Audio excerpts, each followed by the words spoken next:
ओम नमो भगवते वासुदेवाय। तो दोस्तों, आज के इस वीडियो में मैं आपसे शेयर करने वाली हूँ फाल्गुन मास में कौन से देवी देवताओं की पूजा होती है, फाल्गुन मास में किन बातों का ध्यान रखना चाहिए, इस महीने में हमें क्या करना चाहिए, हमें कौन से उपाय इस महीने में करने चाहिए आदि कई सवालों के जवाब आपको आज की इस वीडियो में मिलेंगे। तो वीडियो को पूरा जरूर देखिएगा और अगर वीडियो अच्छी लगे तो उसे लाइक करें और ऐसी और वीडियोस के लिए हमारे चैनल को सब्सक्राइब करके बेल आइकन के बटन को जरूर प्रेस कीजिएगा। अब चलो बिना देरी किए आज के इस महत्वपूर्ण विषय के बारे में चर्चा करते हैं। देखिए, फाल्गुन का महीना हिंदू पंचांग का अंतिम महीना है। इस महीने की पूर्णिमा को फाल्गुनी नक्षत्र होने के कारण इस महीने का नाम फाल्गुन है। इस महीने को आनंद और उल्लास का महीना कहा जाता है। इस महीने से धीरे धीरे गर्मी की शुरुआत होती है और सर्दी कम होने लगती है। बसंत का प्रभाव होने से इस महीने में प्रेम और रिश्तों में बेहतरी आती है। इस महीने में खान पान और जीवनचर्या में जरूर बदलाव करना चाहिए। मन की चंचलता को नियंत्रित करने के प्रयास भी करने चाहिए। आइए तो सबसे पहले हम जानते हैं कि किन देवी देवताओं की पूजा इस महीने में होती है। देखिए, फाल्गुन मास के शुक्ल पक्ष की अष्टमी तिथि को मां लक्ष्मी के विधि विधान से पूजा अर्चना की जाती है। फाल्गुन मास में कृष्ण पक्ष अष्टमी को माता सीता की जयंती के रूप में मनाया जाता है। इस माह मां सीता की आराधना की जाती है। इस महीने में भगवान श्री कृष्ण की पूजा का विशेष विधान है।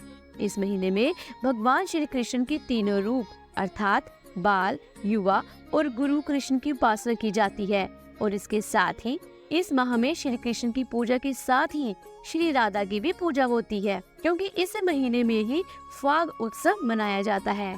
फाल्गुन मास के कृष्ण पक्ष की चतुर्दशी तिथि को भगवान शिव शंकर की आराधना की जाती है। यह दिन महाशिवरात्रि कहलाता है। इसके अलावा ये महीना कामदेव और भगवान शिव की कथा से जुड़ा हुआ भी है। कामदेव ने जब भगवान शिव की तपस्या भंग की थी तो भगवान शिव ने कामदेव को भस्म कर दिया था। बाद में जब उन्हें तपस्या भंग करने का कारण पता चला तो उन्होंने रति को सांत्वना देते हुए कामदेव को प्रद्युम्न के रूप में जन्म लेने का वरदान दिया था। कहते हैं कि फाल्गुन महीने में ही भगवान चंद्रदेव का जन्म हुआ था, इसलिए इस माह चंद्रदेव की भी आराधना की जाती है। दक्षिण भारत में उत्तर नामक मंदिरोत्सव का पर्व भी मनाया जाता है।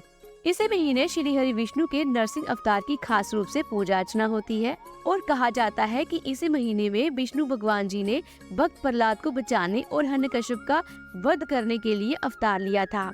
इस महीने में भगवान विष्णु जी और माता लक्ष्मी जी की भी पूजा करना शुभ माना जाता है। आइए अब जानते हैं कि फाल्गुन के महीने में किन बातों का ख्याल रखें और क्या सावधानियां रखें। इस महीने में प्रयास करके शीतल या सामान्य जल से स्नान करें। भोजन में अनाज का प्रयोग कम से कम करें। अधिक से अधिक फल खाएं। कपड़े ज्यादा रंगीन और सुंदर धारण करें। सुगंध का प्रयोग करें। नियमित रूप से भगवान कृष्ण की उपासना करें। पूजा में फूलों का खूब प्रयोग करें। इस महीने में नशीली चीजों और मांस, मछली, मदिरा आदि के सेवन से परहेज करें। और अब जानते हैं कि इस महीने में हमें क्या करना चाहिए। वैसे तो बहुत से लोग साल भर भी भगवान कृष्ण की पूजा करते हैं, लेकिन विशेष रूप से फाल्गुन के महीने में भगवान श्री कृष्ण की पूजा की जाती है। इस महीने में लड्डू गोपाल की भक्ति और सेवा फलदायी साबित होती है। इस पूरे महीने में मुख्य रूप से लड्डू गोपाल की पूजा करने से भक्तों की सभी मनोकामनाएं पूरी होती है। फाल्गुन मास में नियमित रूप से शिवलिंग पर जल चढ़ाएं। फाल्गुन मास में शिवलिंग पर जल चढ़ाने से भक्तों की सभी मनोकामनाएं पूरी होती है, क्योंकि जैसा कि हम जानते हैं कि इस महीने में शिवरात्रि भी पड़ती है, इसलिए भगवान शिव की पूजा का विशेष महत्व है। फाल्गुन के पूरे महीने में दान करना बहुत फलदायी होता है। अगर आप अपने घर में सुख समृद्धि चाहते हैं तो आपको अपनी क्षमता के अनुसार गरीबों को दान देना चाहिए। इस महीने गरीबों को दान देने के साथ साथ पितरों को भी प्रसाद चढ़ाना चाहिए। अपनी क्षमता के अनुसार गरीबों को धन, अनाज और वस्त्र दान करने चाहिए।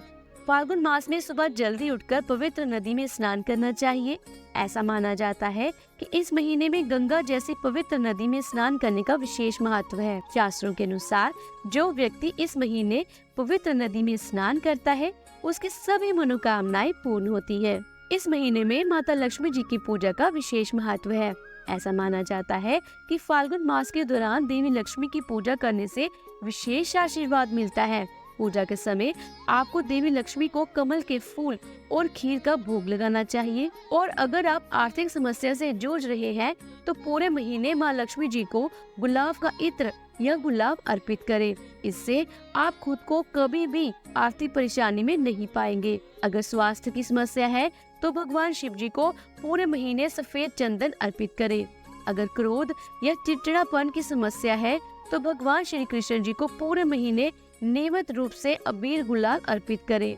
अगर मानसिक अवसाद की समस्या है तो सुगंधित जल से स्नान करें और चंदन की सुगंध का प्रयोग करें।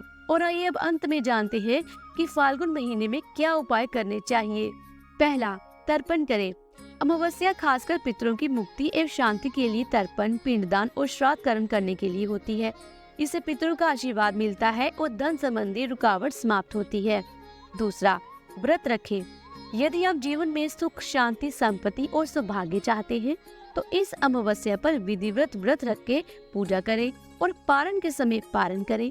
इस दिन व्रत रखकर गरीबों को दान दक्षिणा दे, जिससे पितरों को शांति और मुक्ति मिल सके। तीसरा, सूर्य देव को अर्घ दे। इस दिन कुंड, जलाशय या स्वच्छ तालाब आदि में स्नान करें। इस दिन नदी या जलाशय के पास खड़े होकर सूर्य देव को अर्घ दे। चौथा, पीपल की पूजा करें। इस दिन संध्या के समय पीपल के पेड़ के नीचे सरसों के तेल का दीपक लगाएं। पीपल की 7 परिक्रमा करते वक्त अपने पितरों को स्मरण करें। पांचवा, भगवान शनि देव की पूजा। इस दिन भगवान शनि देव की पूजा करें और उन्हें नीले फूल, काले तिल, काले साबुत उड़द, कड़वा तेल, काजल और काला कपड़ा अर्पित करें। इससे आप पर भगवान शनि देव की कृपा बनी रहेगी और आपके जीवन में आने वाले हर दुख कष्ट दूर हो जाएंगे। छठा, शिव पूजा। इस दिन शिव, रुद्र और अग्नि का पूजन करें। उन्हें उड़द, दही और पूरी आदि का नैवेद्य अर्पण करें। इस दिन शिव मंदिर में जाकर पंचामृत से, जिसमें गाय का कच्चा दूध मिला हो, उससे भगवान शिव का अभिषेक करें। इससे भगवान आपके जीवन में आ रही परेशानियों को दूर करेंगे और आपको मनोवांछित फल प्रदान करेंगे। सातवां, दीपदान। परिवार पर से संकट हटाकर समृद्धि लाने के लिए आज 5 लाल फूल और 5 तेल के दीपक जलाकर बहते पानी में सूर्यास्त के बाद प्रवाहित कर दे। आठवां, खीर। इस दिन सूर्यास्त के बाद खीर बनाएं और उसका चंद्रदेव को भोग लगाकर खुद भी खाएं। इससे भगवान चंद्रदेव आप पर अति प्रसन्न होंगे और आप पर अपना आशीर्वाद बनाए रखेंगे। तो दोस्तों, अगर आपको आज की वीडियो अच्छी लगी हो तो वीडियो को लाइक करें और अपने फैमिली फ्रेंड्स के साथ शेयर कीजिए। जल्दी मिलती हूँ एक नए धार्मिक वीडियो के साथ। तब तक के लिए राधे राधे।